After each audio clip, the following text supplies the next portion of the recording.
Sickle cell anaemia వ్యాధి అనేది ఎర్ర రక్త కణాలను ప్రభావితం చేసే ఒక జన్యుపరమైన వ్యాధి. ఈ వ్యాధి ఉన్న వ్యక్తులలో ఎర్ర రక్త కణాలు కొడవలి లేదా నెలవంక ఆకారంలో మారి ఉంటాయి. ఈ అసాధారణ ఆకారం వల్ల రక్త కణాలు రక్తనాళాల గుండా సులభంగా ప్రవహించలేవు. ప్రపంచవ్యాప్తంగా సుమారు 7.7 మిలియన్ల మంది ప్రజలు ఎస్సీడీతో జీవిస్తున్నారని అంచనా. భారతదేశంలో ఎక్కువగా గిరిజన ప్రాంతాలలో సికిల్ సెల్ వ్యాధి ప్రబలంగా ఉంది. ఎస్సీడీ జనాల సంఖ్యలో భారతదేశం ప్రపంచంలో 2వ స్థానంలో ఉంది. ఆంధ్రప్రదేశ్ గిరిజన జనాభా సికిల్ సెల్ వ్యాధి ప్రబలంగా ఉంది. ముఖ్యంగా ఉత్తరాంధ్రలోని గిరిజన ప్రాంతాల్లో ఈ వ్యాధి లక్షణాలు ఎక్కువగా కనిపిస్తాయి. ముఖ్యంగా ఉమ్మడి విశాఖపట్నం జిల్లాలో ఇటీవల నిర్వహించిన ప్రత్యేక పరీక్షల ద్వారా 1134 మంది సికిల్ సెల్ ఎనీమియా వ్యాధిగ్రస్తులు ఉన్నారు. కేంద్ర ప్రభుత్వం యొక్క సికిల్ సెల్ వ్యాధి నిర్మూలన మిషన్లో భాగంగా ఆంధ్రప్రదేశ్ 2022-23లో సుమారు 6.6 లక్షల మంది గిరిజనులకు సికిల్ సెల్ స్క్రీనింగ్ పరీక్షలు నిర్వహించాలని లక్ష్యంగా పెట్టుకుని పనిచేస్తోంది. అల్లూరు సీతారామరాజులోని గిరిజన ప్రాంతాలలో సికిల్ సెల్ వ్యాధి ఎస్సీడీ రోగులు అనేక సవాళ్లను ఎదుర్కొంటున్నారు. I am Professor Kattimani, Vice Chancellor, Central Tribal University of Andhra Pradesh. We are today here in Madagada village, Arku Valley. It is a tribal village.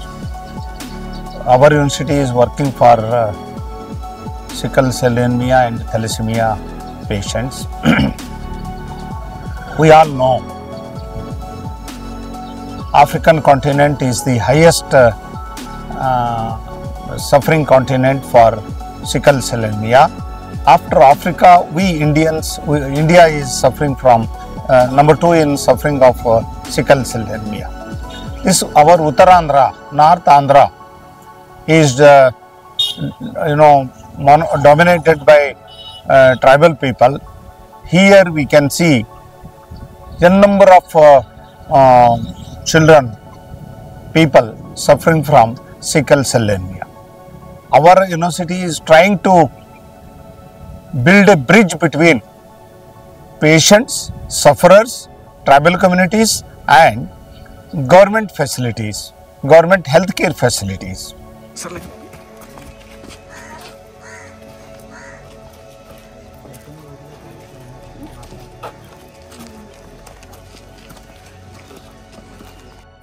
We are in Madagada village with a family. The 12 years daughter Sumati is suffering from sickle cell anemia. Our university is a nodal agency to work on sickle cell anemia of this area.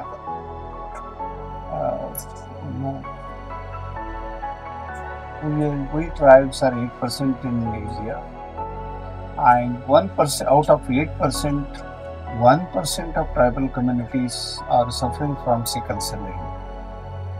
ఎక్కువ water తాగాలి పాప.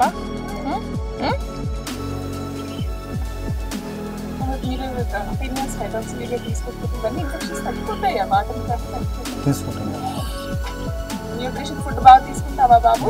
Nutrition food Apple అయితే తింటాడు madam, bananas తింటాడు. I am Dr. Parkipanla Sridevi, working as Associate Professor in Central Tribal University of Andhra Pradesh in Department of Biotechnology. Here we are working in Araku Valley, which is very nearby to our university, near to Vijayanagaram. This Araku Valley is on the border of Orissa and also on the border of northern. It comes in the northern Andhra. This area has 90% of tribes, and most of the tribes are affected by sickle cell disease, which is a genetic disease. This disease has been seen mostly in tribes, and which is almost 1% in this area. The traits comes to at least 4%. When two traits marry, they have a sickle cell disease patients, and the traditional healer gives the symptomatic treatment. But whereas government healthcare system, we have strengthened the government healthcare system for diagnosis and treatment through ICMR National Task Force project, which was running in Madhya Pradesh also and now in Andhra Pradesh also. We are also working on stigma, pain assessment and also economic burden on the tribal communities for this. We are trying to make a policy document so that we can give to the government and strengthen the elements of the National Sickle Cell Mission, which has been started by the government of India in 2023 in June. And we are working on in different areas. We have developed under the leadership of Dr. Bonta B. Babu from She Division of ICMR, we have developed a stigma scale for Indian context through Central Tribal University. There are 6 districts all over India, tribal dominated districts working for the stigma scale, and now we have developed a stigma scale for Indian context, which was earlier there only in 5 countries of the world. Tribal university నుంచి వస్తున్నారు, ప్రతి నెల వస్తున్నాను, జాగ్రత్తలు సలహాలు ఇస్తున్నారు, మందులు వాడాలని తప్పనిసరిగా చెప్తున్నారు.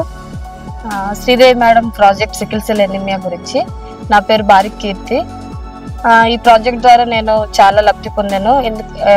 సారు ప్రతి 15 రోజులకి ఒకసారి మేడం కానీ సార్ కానీ వచ్చి నన్ను ఎంతగానో ప్రోత్సహించారు. ఆరోగ్యం విషయం కానీ మళ్ళీ మందులు వాడటం కానీ దేని వల్లనైనా సరే జాగ్రత్తగా పాటించాలనేసి నన్ను ఎంతో అవగాహన కల్పించారు. ప్రతి నెలకి అయినా ఎప్పుడైనా సరే హాస్పిటల్కి వెళ్ళి చెక్ చేసుకోవడం, బ్లడ్ చెక్ చేసుకోవడము, మందులు తీసుకొని ఫ్రీగా తీసుకుంటున్నాను, తీసుకొని జాగ్రత్తగా వాడుతున్నాను ప్రతిరోజు. హైడ్రోక్సియూరియా ఇంకా కొన్ని మందులు టానిక్స్ అవన్నీ వాడుతున్నాను. దీనివల్ల నాకు కొద్దిగా హెల్త్ఫుల్గా, చాలా హెల్త్ఫుల్గా ఉంటున్నారు. మేడము పంపిస్తున్నారు, అందరికీ అవగాహన కల్పిస్తున్నారు. మరియు నేను ఇన్ని రోజు 1 సంవత్సరం వరకు రక్త మార్పిడి ఏమీ చేసుకోలేదు. అంటే కేవలము ఇలా ప్రాజెక్ట్ ద్వారా వచ్చే నన్ను సలహాతో ఇలా ఉండాలమ్మా, ఇలా మందులు వాడాలమ్మా అని నన్ను ఎంతోగానో ప్రోత్సహించారు. అందువల్ల నేను చాలా ఆరోగ్యంగా ఉన్నాను. మందులు వాడుతూ నా పనులు నేను చేసుకోగలుగుతున్నాను.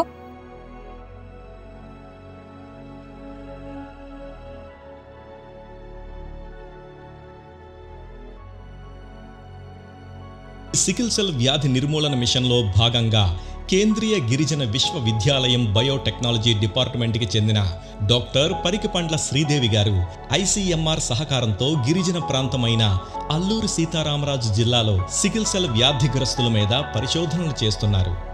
వ్యాధిగ్రస్తుల జీవన ప్రమాణాలు పెంచడానికి వారు ఏ విధమైన ఆర్థిక భారాన్ని మోస్తున్నారు, వ్యాధి వలన వారు ఏ విధమైన సమస్యలను ఎదుర్కొంటున్నారు అనే అంశాలను తెలుసుకొని వ్యాధిగ్రస్తులకు వ్యాధి మీద అవగాహన కల్పిస్తున్నారు. ఈ సికిల్ సెల్ ప్రాజెక్టులో భాగంగా డాక్టర్ పరికిపండ్ల శ్రీదేవి గారు అనేక మీటింగ్లు, అవేర్నెస్ ప్రోగ్రామ్స్ నిర్వహించారు.